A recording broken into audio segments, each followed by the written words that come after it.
কই গো, কিছু কি ঠিক করলে? রাজকুমারের জন্মদিনে কি উপহার দেবে? হ্যাঁ গো, পেয়েছি। এই দেখো। উমা, এই যে তোমার ছোটবেলা সোনার আংটিখানা। হ্যাঁ গিন্নি, ঠিক ধরেছ। যেটুকু যা গয়না ছিল সবই তো দেওয়া হয়ে গেছে, নহে বিক্রি হয়েছে। আর তো কাউকে কিছু দেওয়ার নেই, তাই ভাবলাম এটাই উপহারে দিই। সে ভালো ভেবেছো। বেশ, আসি তাহলে। ওদিকে সবার দেরি হয়ে যাচ্ছে গিন্নি।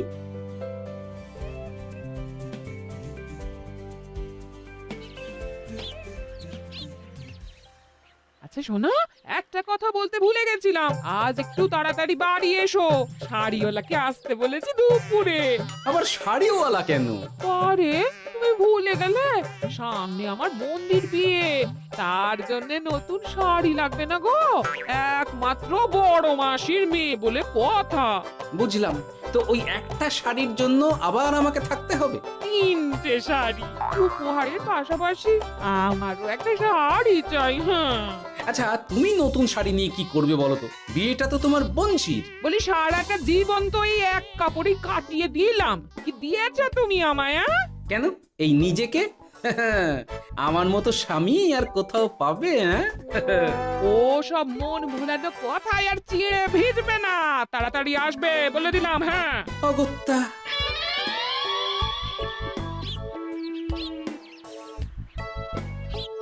দূর, গিন্নিরও যত কথা সব বেরোনোর সময়। আবার তাড়াতাড়ি ফিরেও আসতে হবে শাড়ির জন্য। দেখি মহারাজকে বলি অগ্রিম বেতনের জন্য, না হলে তো শাড়ি কেনা যাবে না। তাও একটা হলে হতো, কিন্তু এনাকেও দিতে হবে। আসলে সত্যিই তো, গিন্নি আমার কত যত্ন আত্তি করে, কিন্তু তাকে আজ পর্যন্ত তেমন কিছু উপহার দিতে পারিনি। না, গিয়ে বলি।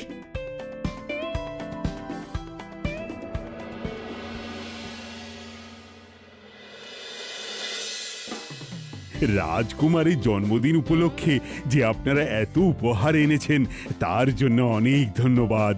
আপনাদের সকলের আশীর্বাদ ও ভালোবাসা আমি রাজকুমারের কাছে পৌঁছে দেব। এ আর এমন কি মহারাজ, জানেনই তো রাজকুমার আমাদের সকলের কাছে কত প্রিয়। ঠিক ঠিক।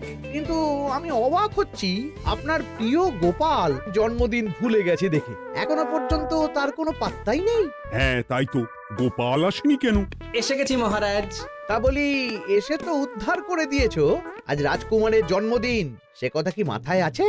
ক্ষমা করবেন মহারাজ, আসলে ওই রাজকুমারের উপহার আর গিন্নির আবদার এসবের জন্যই আমার দেরি হয়ে গেল আর কি।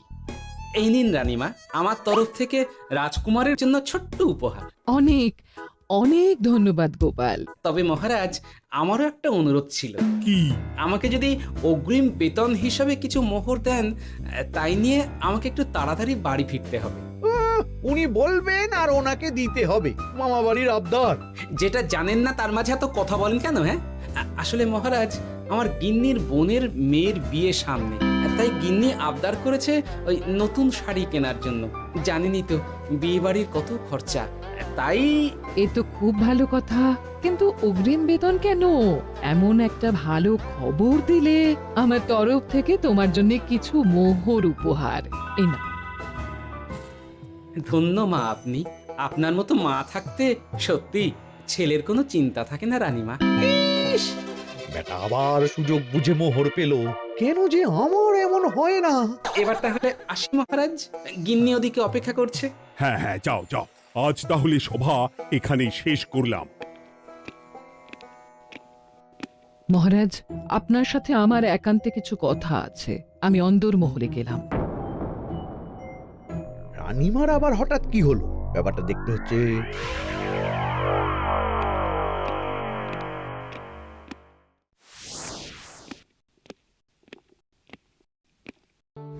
আজ আমি বুঝতে পারছি আপনি আমাকে একদম ভালোবাসেন না মহারাজ। ও কি কথা বলছো রানী? একদম ঠিক বলছি। নিজের গিন্নির আবদার মেটানোর জন্য গোপাল কত ভাবে, নতুন শাড়ি কিনে দেবার জন্য অগ্রিম বেতন অব্দি চাইলো, আর আপনি? আমি তো রাজা, আমি কেন বেতন চাইবো? সেটাই তো, রাজা হয়েও আপনি কখনো এমন কিচ্ছু করেননি, কিচ্ছু না। আহা, রাগ করে না, আমি তোমাকে সব থেকে সুন্দর শাড়ি উপহার দেব।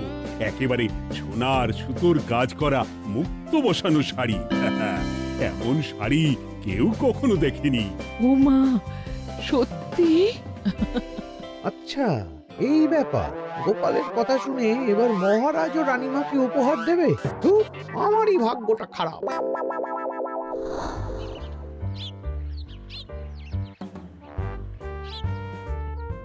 হাজার চেষ্টা করেও গোপালকে আটকানো যায় না। দূর দূর দূর, আমি যা চেয়েছিলাম তা ওই গোপাল পেয়ে গেল। ও কি গো, তুমি কার সাথে কথা বলছো? দুর্ভাগ্যর সাথে। কি সব অলক্ষণে কথা? কি হয়েছে? কি আর হবে, সবই তো তোমার দোষ। আমার দোষ? হ্যাঁ, তুমি আমার কাছে বায়না করো না কেন কিছু?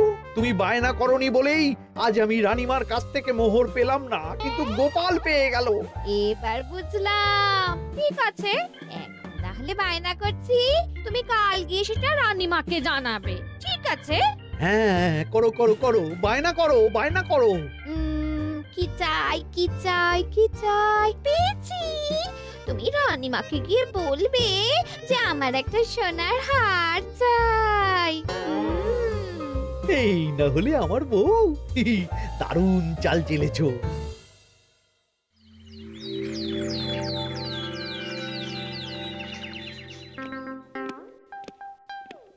কি গো মন্ত্রী, আজ যে তুমি দেরি করলে বড়। আগে মহারাজ, আমাকে সময় নিয়ে শোনাতে শোনাতে মন্ত্রীমশাইয়ের মনে হয় নিজেরই সময় জ্ঞান খারাপ হয়ে গেছে। তুমি থামো তো মহারাজ, আমারও খুব বড় একটা বিপদ হয়ে গেছে। একমাত্র রানীমাই আমাকে বাঁচাতে পারবেন। আমাকে একটু ওনার সাথে দেখা করার অনুমতি দিন মহারাজ। কিন্তু তোমাদের রানীমা তো এখানে নেই। আসলে জানোই তো যে কুমার অনেক দূরে থাকে, তাই গতকাল রাতেই রওনা দিয়েছে। সে কি, রানীমা নেই? এবার কি হবে আমার? কেন কেন কেন, কি হয়েছে? আসলে মহারাজ, আমার বউ আমার কাছে সোনার হার গড়িয়ে দেওয়ার বায়না করেছে, তাই আমার। বুঝেছি বুঝেছি, চুপ করো তুমি। এখন তোমাকে মোহর দিতে পারবো না। কেন মহারাজ? পরের মাসে দিতে পারবো। আসলে তোমাদের রানীমাকে সোনার সুতো দিয়ে কাজ করা এক শাড়ি উপহার করেছি সদ্য, যার জন্য অনেক খরচ হয়ে গেছে। তাহলে আমার সোনার হার পরের মাসে গড়িয়ে দিও। এটা তো ঠিক না। গোপাল আপনার প্রিয় বলে যখন যা চায় তখনই সাথে সাথেই পেয়ে যায়, আর আমার বেলায় এমন। এমন কোনো ব্যাপার নয় মন্ত্রী। মহারাজ, আপনি বরং আমাকে দেওয়া মোহরগুলো আমার অগ্রিম বেতন হিসেবে ধরুন, না হলে মন্ত্রীমশাই এমন অভিযোগ বারবার করবেন। আহা গোপাল, তোমাকে তো স্বয়ং রানীমা উপহার দিয়েছেন, এসব কিছু করতে হবে না। যেমন আছে তেমনই থাক। ঠিক আছে, আমিও দেখে নেব পরে। কি দেখে নেবে মন্ত্রী? না না, ও কিছু না মহারাজ, পরেই দেখে হার গড়ানোর কথা বলছি। না, মন্ত্রীর হাবভাব মোটেই ঠিক ভালো লাগছে না। বেটা মনে মনে নিশ্চয়ই কোনো ফন্দি আটছে আমার বিরুদ্ধে। কিছু একটা করতেই হবে। গোপালের ওই মোহর উপহার পাওয়াটা আমি কিছুতেই মেনে নিতে পারছি না। একটু মাথা খাটাই, একটু মাথা খাটাই। উপায় পেয়েছি। আমাকে এখনই নবাবের কাছে গিয়ে মহারাজের নামে বলতে হবে।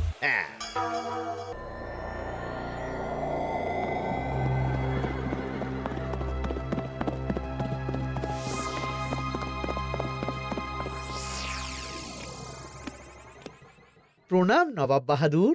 আরে এতে কৃষ্ণনগরের রাজা কৃষ্ণচন্দ্রের মন্ত্রী তো হঠাৎ এখানেই কেন? আমি নবাব বাহাদুরকে আন্তরিক ধন্যবাদ জানাতে এসেছি। কিসের জন্য? এই যে আমরা খুব খুশি রাজা কৃষ্ণচন্দ্রের মতো একজন শক্তিশালী রাজা পেয়ে। শুধু সামরিক বলেই নয়, আর্থিক, সামাজিক, রাজনৈতিক সব দিক থেকে। আর এটা সম্ভব হয়েছে আপনার মতো একজন নবাবের মহারাজের ওপর কৃপা দৃষ্টির জন্য। বলতেটা কি চাইছো তুমি? তেমন কিছুই না, আপনার গুণগান করছি। নইলে আপনিই বলুন না, আমাদের মহারাজ কখনো সোনার সুতোয় বোনা মুক্তোর কাজ করা শাড়ি কিনে রানীমাকে উপহার দিতে পারে? কি সোনার শাড়ি? হ্যাঁ, এমন দামি শাড়ি যা হয়তো নবাবের কাছেও নেই। ঠিক আছে ঠিক আছে, তুমি এখন আসতে পারো। আর শোনো, আমি তোমাদের রাজ্য পরিদর্শনের জন্য লোক পাঠাবো। কবে কখন সেটা কাল তোমাদের সূচনা পাঠিয়ে দেবো, কেমন? তো, ঠিক জায়গাতেই আগুনটা ধরিয়েছি মনে হচ্ছে। বেশ। ব্যাপারটা আমার মোটেই ঠিক লাগছে না উজির। কৃষ্ণচন্দ্রর মতো এক সামান্য রাজা এত দামি শাড়ি কিনলো কি করে? কালো বাজারি করছে না তো?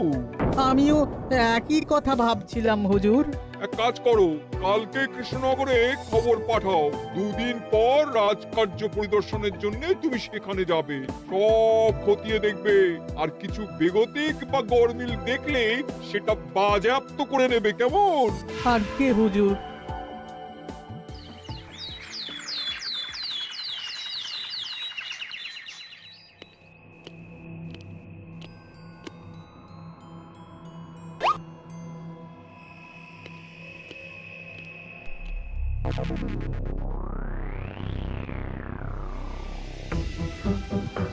কি হয়েছে মহারাজ? কার চিঠি?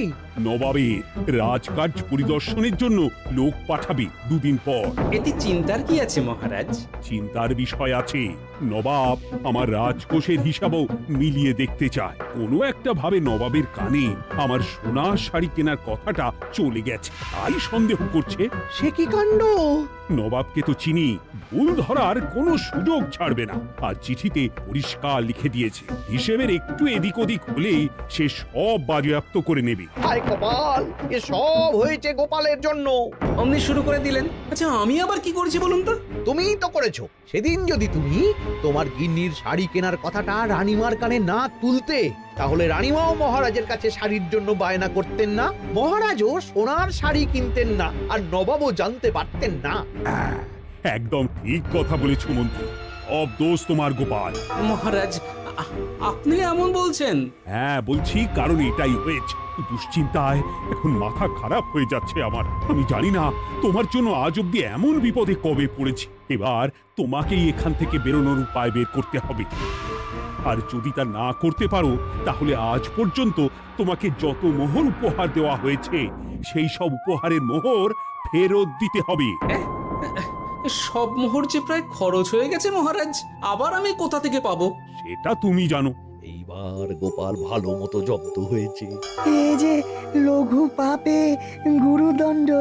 গোপাল পড়ল কাঁদে, এমন দেখে মন্ত্রী হাসে আর আমার মনটা কাঁদে।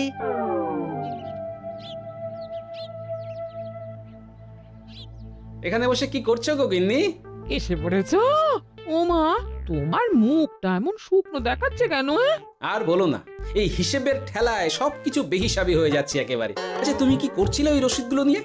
দেখে হিসেব করছিলাম এই মাসে অনেক খরচ হয়েছে কিনা, সেই বুঝে পরের দিনগুলো চালাতে হবে গো।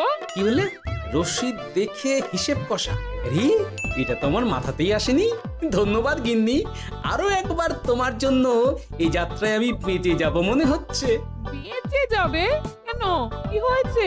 আচ্ছা, আমাকে আবার একটু রাজপ্রাসাদে যেতে হবে। আমি এলাম গিন্নি। কি যে বলে লোকটা, কিছুই বুঝতে পারি না। হ্যাঁ,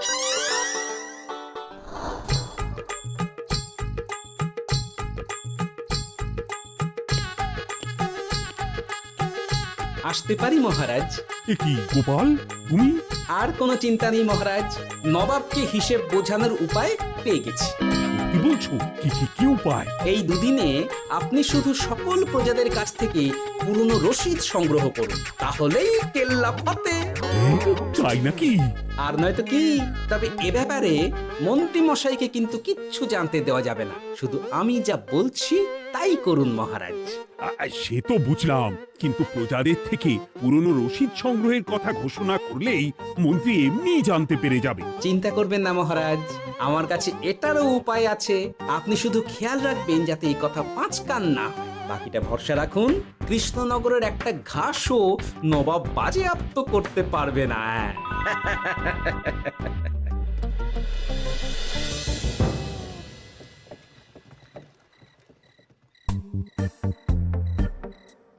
গোপাল দাদু, আমরা সব চলে এসেছি। ভালো সময় এসেছিস, তোদের দাদুর ভবিষ্যৎ এখন তোদেরই হাতে। আপন করে বলছো কেন দাদু?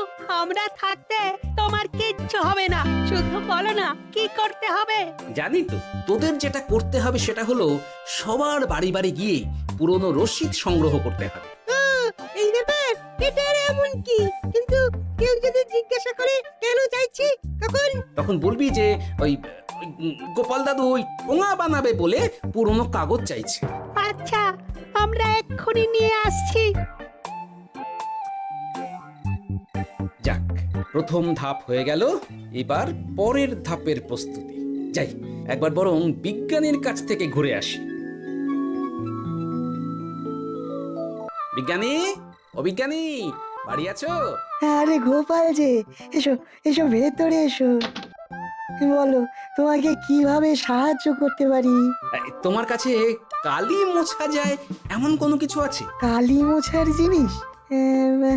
হ্যাঁ, একটা তরল রাসায়নিক পদার্থ আছে যেটা সব ধরনের কালি তুলে ফেলে। দাঁড়াও দিচ্ছি। অনেক ধন্যবাদ বিজ্ঞানী।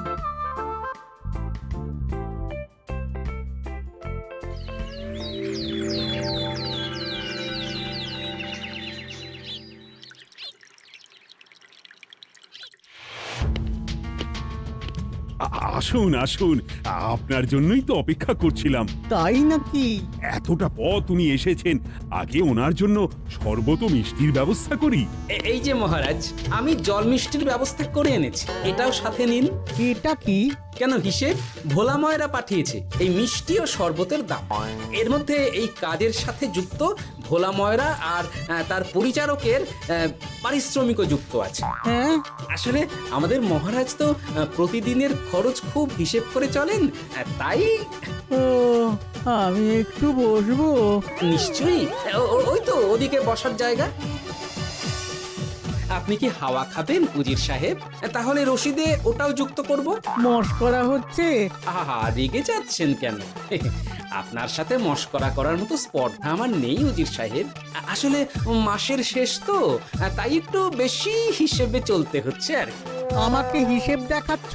আর রাজা কৃষ্ণচন্দ্র যে সোনার সুতোয় বোনা শাড়ি কিনতে পারলো, সেটার হিসেব কোথায়? একটা সামান্য রাজা এত অর্থ পায় কোথা থেকে? এ আবার কেমন কথা? মহারাজ যা কিনেছেন সেটা তো তার জমানো অর্থ দিয়েই কেনা। আমি বিপথে কোনো কাজ করি না। সেটা তো রাজকোষের হিসেব দেখলেই বোঝা যাবে। শুনে রাখো গোপাল, একটুও যদি হিসেব এদিক ওদিক দেখি না, তাহলে সব বাজেয়াপ্ত করে দেব। কোনো চালাকি নয়, কোনো চালাকি নয়। বেশ, তবে করুন হিসেব। আমাদের কাছে কিন্তু সব কিছু রসিদ আছে। কই গো, আনো সব, আনো আনো।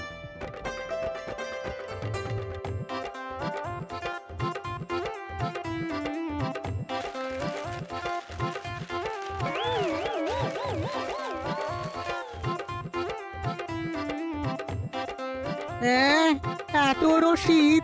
আপনি বরং নিশ্চিন্তে হিসেব কষে নিন, আমরা আসি।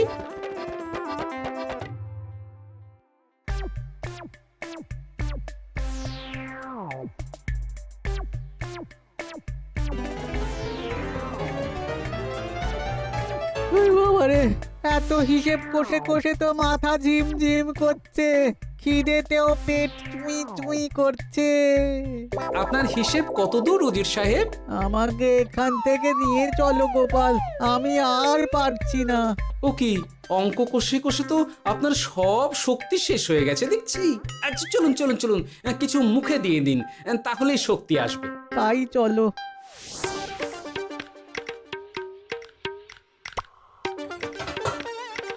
নিন, এটা হলো দুপুরের খাবার, আনাজ মশলা, এমনকি রান্নার ঠাকুরেরও পারিশ্রমিকের হিসেব। এবার আমি পাগল হয়ে যাব।